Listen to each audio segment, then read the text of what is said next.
अगर आप Bihar police radio operator का फॉर्म भर दिए हैं और इसकी तैयारी भी स्टार्ट कर चुके हैं और आप ये इस वीडियो पे आ चुके हैं, तो प्लीज इस वीडियो को आप स्किप मत कीजिए, क्योंकि इस वीडियो में हम आपको झारखंड पुलिस में जो एग्जाम हुआ था रेडियो ऑपरेटर का, उसका पीवाईक्यू का सीरीज चला रहे हैं। उसमें मैथ के पीवाईक्यू के पार्ट 2 लेके आए हैं। जय हिंद साथियों, मैं बाली सब इंस्पेक्टर प्रियेश रंजन, आपका दोस्त और होस्ट, आपके अपने यूट्यूब चैनल टेक्निकल खाके में आप लोग का स्वागत करता हूँ। हम लोग ये पीवाईक्यू का सीरीज चला रहे हैं, उसमें मैथ के पीवाईक्यू के सीरीज का पार्ट 2 लेके आए हैं। पार्ट 1 में आप लोग का जो प्यार मिला उसके लिए आपको तहे दिल से शुक्रगुजार हूँ हमारी टीम। और पार्ट 2 में हम लोग क्वेश्चन नंबर 11 से लेके क्वेश्चन नंबर 12 तक सोल्व करने वाले हैं। और जो हम बोले थे कि एक क्वेश्चन आएगा इसमें जो 9-10 का फिजिक्स मैथ का रहेगा, वो इसमें आपको दिखने वाले हैं। और इसमें हम आपको क्वेश्चन नंबर 12 में एक स्पेशल कंसेप्ट देंगे और क्वेश्चन नंबर 19 भी एक वीवीआई क्वेश्चन रहेगा। तो प्लीज आप इस वीडियो को पूरा देखें। तो चलिए शुरू करते हैं साथियों क्वेश्चन नंबर 11 के सॉल्यूशन के साथ। क्वेश्चन नंबर 11 से स्टार्ट कर रहे हैं हम लोग इस वीडियो में। तो क्वेश्चन नंबर 11 है कि the value of a car depreciate by 15% each year, यानी प्रत्येक वर्ष में एक कार का मूल्य 15% तक घट रहा है, कम हो रहा है। तो what is the percentage reduction in its value in 3 year, यानी कि 3 वर्षों में इसके मूल्य में कितने परसेंट की कमी आएगी। तो देखिए ये क्वेश्चन क्या चीज का है, ये क्वेश्चन है 8-9 का अर्थमेटिक है। तो ये टोटल पेपर में मात्र एक ही ऐसा क्वेश्चन है जो ये आया है। तो ऐसा नहीं समझना है कि हमको 8-9 का पढ़ना है, बट हाँ ये आया तो इसको सोल्यूशन तो करना हम लोग का कर्तव्य है, हम लोग करेंगे भी। तो देखिए इसमें क्या होगा।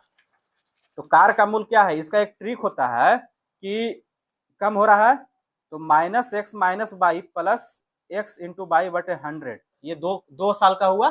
तो इसी का जो वैल्यू आएगा उसी को आगे करके हम तीसरा साल के लिए निकालेंगे। तो देखिए 15% कम हो रहा है हर एक साल, तो x का भी वैल्यू 15% हो जाएगा, y का भी वैल्यू 15% हो जाएगा। लेकिन अगर यही बोलता है कि अगर पहले साल 15% की कमी और दूसरे साल 25% की कमी अगर हो रही है, तो पहला में लिखते हम -15, दूसरा में लिखते हैं -15 -25। बट यहाँ पे है कि दोनों साल, तीनों साल है 15-15। तो देखिए -15 प्लस 15 गुने 15/100 कितना हो जाएगा बताइए साथी। इसमें -30 प्लस 225/100, तो -30 प्लस 2.25 बराबर -27 पॉइंट कितना हो जाएगा बताइए बताइए 27.75। ठीक है, तो 27.75 ये दूसरा साल का हो गया। अब तीसरा साल में कितना होगा, 15% की कमी हो रही है, 2 साल का इक्विवेलेंट आएगा -27.75, तीसरा साल का -15। तो दोबारा ये ट्रिक लगाएंगे, तो -27.75 -15 माइनस माइनस प्लस 27.75 गुने 15/100। ठीक है, तो क्या हो जाएगा, ये दोनों को जोड़ेंगे तो -42.75 प्लस इसको करेंगे तो 416.25/100 आ रहा है। तो इसका वैल्यू क्या आ रहा है हमारा 4.1625, तो -42.75 प्लस 4.1625, तो इसका क्या हो जाएगा आंसर -38.5875%। माइनस देखिए माइनस है यानी कमी हो रही है, यही अगर प्लस रहता तो क्या हो जाता बढ़ोतरी। तो ऐसे हमसे पूछ भी रहा है कमी, तो देखिए मेरा ऑप्शन आया क्या -38.5875। तो इससे जस्ट मतलब अप्रोक्सीमेट ऑप्शन क्या है तो 38.6%। ठीक है, अगला क्वेश्चन साथी, क्वेश्चन नंबर 12, क्वेश्चन आईडी है 2152। आप लोग के वेरिफिकेशन के लिए या आप लोग के ऑथेंटिकेशन के लिए आईडी हम लोग मेंशन करते हैं हमेशा question ID. The equation 2x + 3y = 7 अब 14x + 21y = 49 है। समीकरण 2x + 3y = 7, 14x + 21y = 49 के कितने इनफाइनाइट मेनी सोल्यूशन, यानी अनंत अनंत सोल्यूशन है, अनंत हल है। यूनिक सोल्यूशन यानी अनोखा हल है, एक हल है। फाइनाइट मेनी सोल्यूशन मतलब फाइनाइट रूप से एक से अधिक हल है या इनमें से कोई नहीं।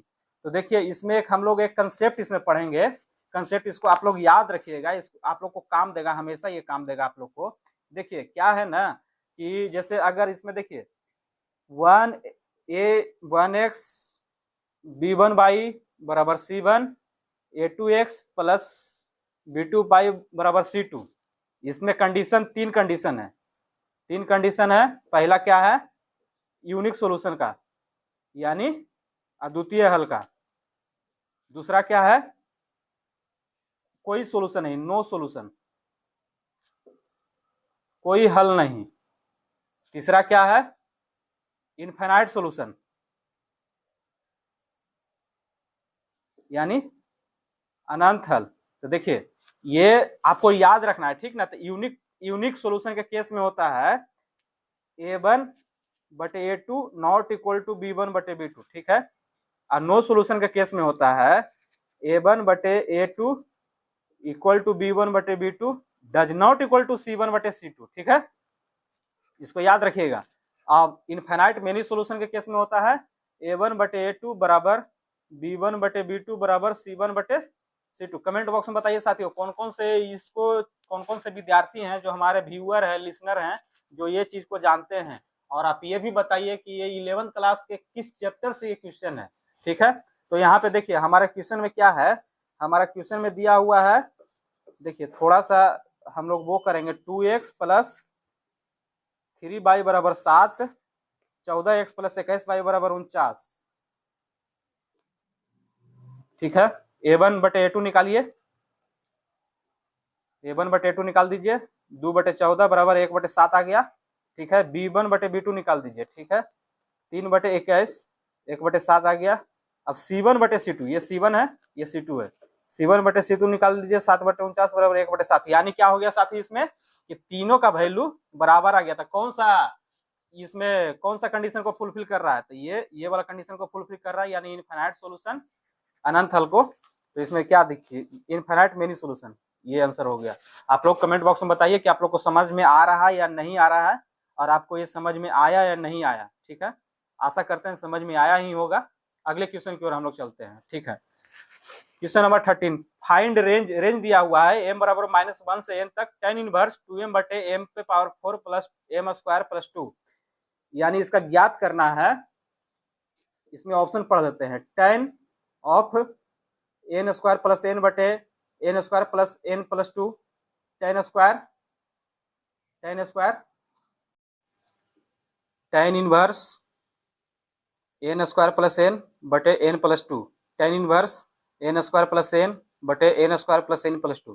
तो साथियों इस क्वेश्चन को आप लोग खुद सोल्व कीजिए और हमारे टेलीग्राम आईडी ड्रीमर PCS 2026 पे आप लोग सेंड कीजिए, और आपको एक स्पेशल इनाम दिया जाएगा इस क्वेश्चन को सोल्व करने के बाद।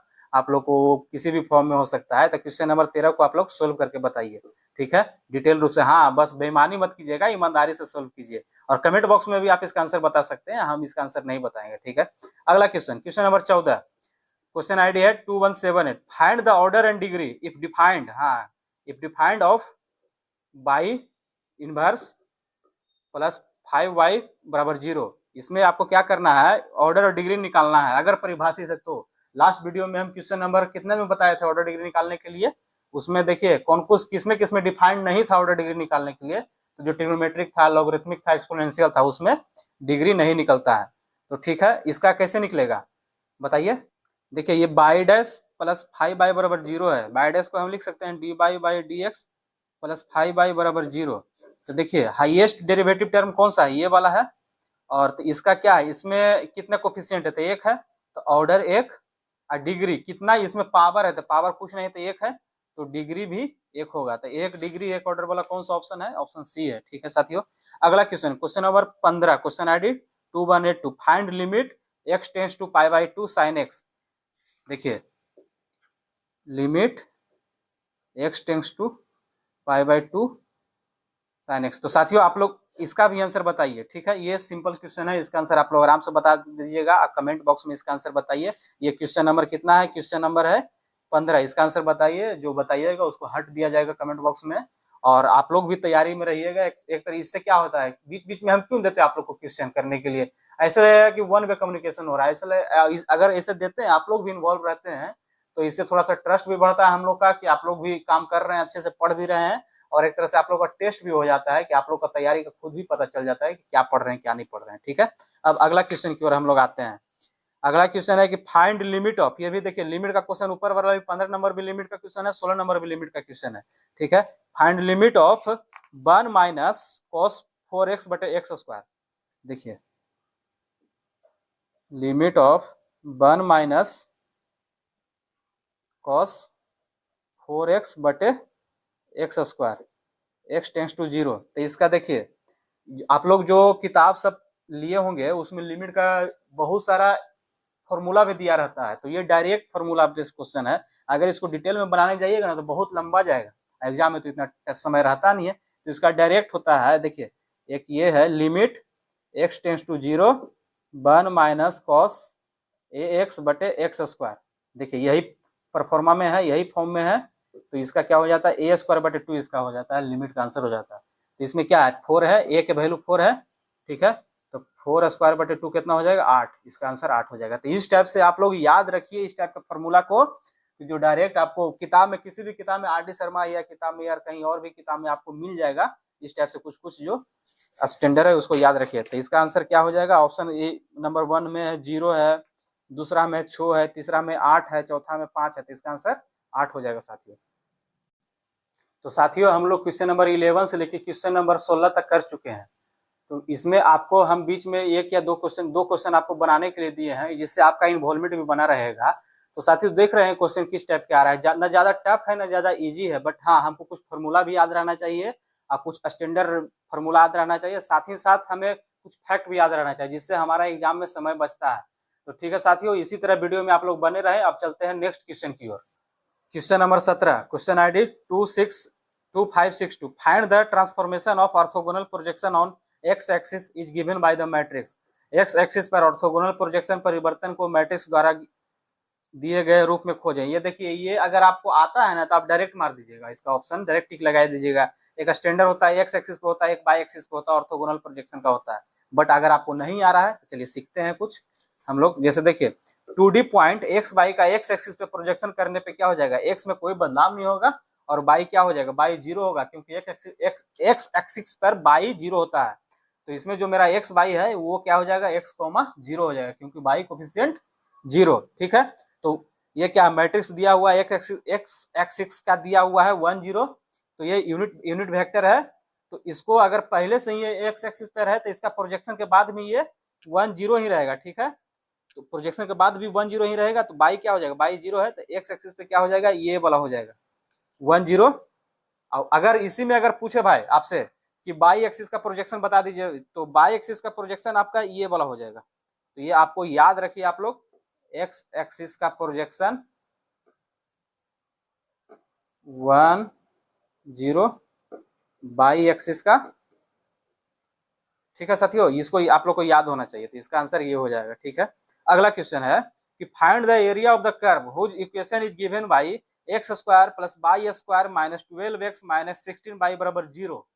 उस वक्र का क्षेत्रफल का पता लगाएं जिसका समीकरण x square plus y square minus 12x minus 16y बराबर 0 है। ऑप्शन पढ़ देते हैं हम लोग, 100 पाई, 120 पाई, 100, 10 पाई। तो इसमें क्या है, अगर इसको हम लंबा से बनाना चाहेंगे तो ये देखिए टफ क्वेश्चन की श्रेणी में आएगा। इसके लिए भी हमें इसका ट्रिक आना चाहिए। ट्रिक यानी एग्जाम में बनाते हैं उसमें थोड़ा सा समय बचता है, तो आप लोग क्लास में पढ़े होंगे और आप लोग सर लोग भी इसका ट्रिक भी टाइप का भी बताए होंगे। तो इसका, तो देखिए इसका क्वेश्चन क्या दिया हुआ, x square plus y square minus 12x minus 16y बराबर 0। तो इसको हम लोग स्टैंडर्ड फॉर्मूला है, स्टैंडर्ड एक फॉर्म है, फॉर्मूला नहीं बोलना होगा, फॉर्म है x square plus y square plus dx plus E by plus F बराबर 0 दिया है।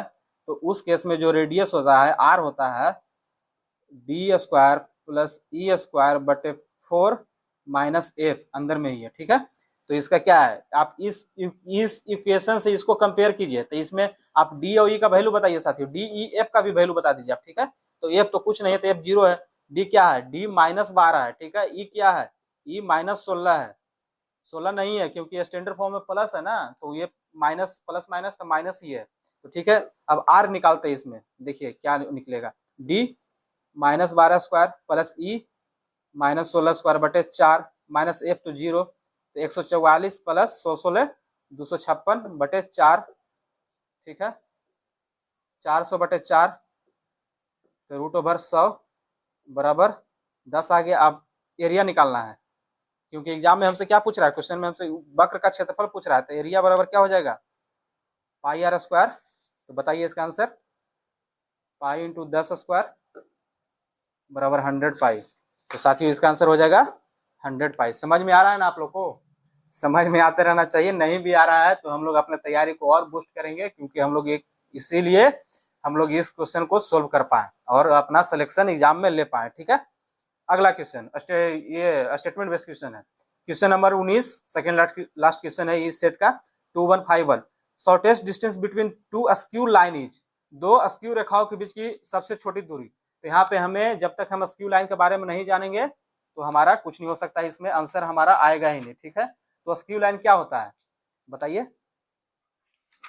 अस्क्यू लाइन क्या होता है? देखिए अस्क्यू लाइन का होता है कि ये डिफरेंट प्लेन में होते हैं और एक दूसरे को काटते नहीं है, यानी इंटरसेक्शन नहीं करते हैं। जैसे देखिए एक होता है पैरेलल लाइन होता है, ठीक है, एक इंटरसेक्शन लाइन होता है, but askew line 3D line होता है, या ना तो समानांतर होता है ना ही इंटरसेक्शन होता है। ये दोनों लाइन, अस्क्यू लाइन में जो दो लाइन होता है ये अलग अलग प्लेन में होते हैं, अलग अलग प्लेन में होते हैं। ठीक है, तो इसमें क्या होता है कि shortest distance between two askew line is, option पढ़ लेते हैं, line segment at minimum angle to both of the line, यानी दोनों रेखाओं के न्यूनतम कोण पर रेखाखंड। दूसरा पढ़ लेते हैं इसमें line segment from origin to both of the line, दोनों रेखाओं के स्रोत से रेखाखंड। तीसरा पढ़ते हैं हम लोग line segment perpendicular to both of the line, दोनों रेखाओं के बीच के लंबवत रेखाखंड। और चौथा पढ़ते हैं हम लोग साथियों line segment parallel to both of the line, दोनों रेखाओं के समानांतर रेखाखंड। तो इसका आंसर हो जाएगा परपेंडिकुलर वाला होता है, अस्क्यू लाइन का प्रॉपर्टी होता है, आप लोग याद रखिए। चलिए अब हम लोग लास्ट क्वेश्चन की ओर आ रहे हैं। इस सेट का लास्ट क्वेश्चन है, क्या है, वैल्यू ऑफ 3, ये पूछ रहा है आपसे 3 tan इनवर्स, थोड़ा सा कोऑपरेट कीजिए, प्रिंट में थोड़ा सा दिक्कत आ गया, plus 2 tan of sine inverse -1/2। ठीक है, इसका वैल्यू निकालना है। तो इसका वैल्यू कैसे निकलेगा, देखिए हम इसका वैल्यू निकालने के लिए लिख लेते हैं हम इस क्वेश्चन को अपने रफ शीट पर। 3 tan inverse 1 plus 2 tan of sine inverse -1/2, यही है, एक बार मिला लेते हैं। चलिए ठीक है, अब इसको हम सोल्व करते हैं, कैसे सोल्व होगा। ठीक है, तो देखिए tan इनवर्स 1 क्या होगा, 45 डिग्री यानी π/4। तो इसको लिख सकते हैं 3 π/4, किसी को कोई दिक्कत नहीं होना चाहिए मेरे हिसाब से। 2 tan of sine inverse -1/2, sine inverse -1/2 कितना होता है, -π/6 हो जाएगा। ठीक है, अब देखिए ये तो इसको तो अलग कर दीजिए, ठीक है, कोई दिक्कत नहीं है। 2 tan ऑफ -π/6 कितना होगा बताइए, -1/3 होगा। ठीक है, -1/√3 है, तो 3 π/4 प्लस -2/√3। ठीक है, इसको हम लोग सिंप्लीफाई करेंगे तो 2/√3, ऊपर नीचे √3 से कर देंगे गुना, तो 2√3/3, इधर आ जाएगा तो माइनस में आ जाएगा, 3 π/4 माइनस 2√3/3। देखिए यही इसका आंसर है। देखिए आप लोग ऑप्शन से मिला है साथियों, पहला ऑप्शन है 3 π/15, हम लोग का कितना आंसर आया, 3 π/4 माइनस 2√3/3, ये आंसर आया है। ऑप्शन देख लेते हैं हम लोग। ठीक है, 3 π/15 पहला ऑप्शन है, दूसरा 3 π/4 प्लस ये रूट है 2√3/3 नहीं है, 3 π प्लस 3 π/5, ये नन ऑफ द अबव, इसका आंसर हो जाएगा नन ऑफ द अबव, क्योंकि इसमें प्लस की जगह माइनस होगा। ठीक है, तो साथियों आप लोग यहाँ तक 11 से 20 तक हम लोग आ गए हैं। अब इसके आगे का हम लोग, तब तक के लिए आप लोग पढ़ते रहिए और बहुत सारा अपने हिसाब से प्रैक्टिस कीजिए और रिवाइज कीजिए। फार्मूला को, जो फार्मूला बेस्ड क्वेश्चन आना चाहिए वो छूटना नहीं चाहिए आपसे। और इसमें हमारा जैसा अनुमान है कि ज्यादा आपको न्यूमेरिकल बेस्ड क्वेश्चन नहीं रहेगा, ज्यादा आपको टाइम टेकिंग क्वेश्चन नहीं रहेगा, क्योंकि 2 घंटा में 100 क्वेश्चन आपको करवाना है। तो इसी तरह से फार्मूला को आप लोग रिवाइज करते रहिए और देख रहे हैं कि कहाँ से क्वेश्चन आ रहा है। हम लोग अगला पार्ट लाएंगे जो 21 से 30 नंबर क्वेश्चन तक है, क्योंकि पार्ट बड़ा हो जा रहा है। और आप लोग से निवेदन है साथियों कि आप लोग वीडियो को पूरा जरूर देखिए, ठीक ना, इससे आपका ही फायदा है। और आप लोग को ये जो PYQ का सीरीज ला रहे हैं आपको कहीं नहीं देखने को मिलेगा। ऑथेंटिक PYQ का सीरीज हम ही लोग के पास है वर्तमान में, जहां तक शायद ही हम लोग के पास है। और इसी तरह से आप लोग इस चैनल को प्यार बनाइए और जो भी नए साथी वीडियो देख रहे हैं उसको प्लीज सब्सक्राइब कीजिए और अपने नीडी वन दोस्तों को शेयर कीजिए। जय हिंद साथियों।